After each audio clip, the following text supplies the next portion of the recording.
अरे बेट्यानो, इतक्या लवकर मी काय जात नसतो तुम्हाला सोडून. हा, मला बी अजित पवार म्हणतात. पण गऱ्यांनो, नियतीचा खेळ बघा. खरंच आज माझा हा प्रवास इथंच थांबतोय. मी नेहमी म्हणायचो राजकारण आपल्या जागी आहे, पण काम महत्वाचं. लोकांनी मला कामाचा माणूस म्हटलं, तीच माझ्या आयुष्याची सर्वात मोठी कमाई होती. आज निरोप घेताना मन खूप जड आहे, पण एक समाधान आहे की शेवटच्या श्वासापर्यंत मी तुमच्यासाठीच धावत होतो. मी तुम्हाला शब्द दिला होता, जोपर्यंत माझे हातपाय चालतात तोपर्यंत तुमचं भलं करण्यासाठी मी झटत राहीन. नियती बघा कशी असते. आज माझ्या हक्काच्या बारामतीच्या मातीत तुमच्या सेवेसाठी येत असतानाच माझे हातपाय कायमचे विसावले.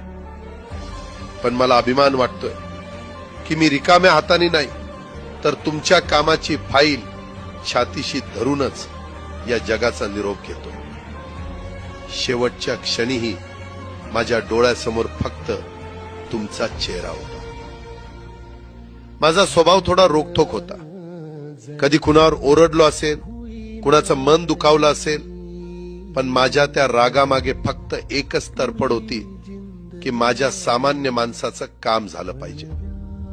सत्तेसाठी नाही, तर तुमच्या हक्कासाठी मी नेहमीच दादा म्हणून उभा राहिलो. आता मी निरोप घेतोय, पण महाराष्ट्र थांबता कामा नये. माझी जबाबदारी आता मी तुमच्यावर सोपवतोय. राजकारण करा, पण विकासाची गती थांबू देऊ नका.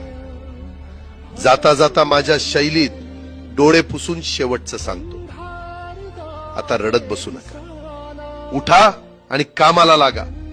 माझा महाराष्ट्र आपल्याला अजून खूप पुढे न्यायचा आहे. तुमचाच कामाचा माणूस, अजितदादा पवार.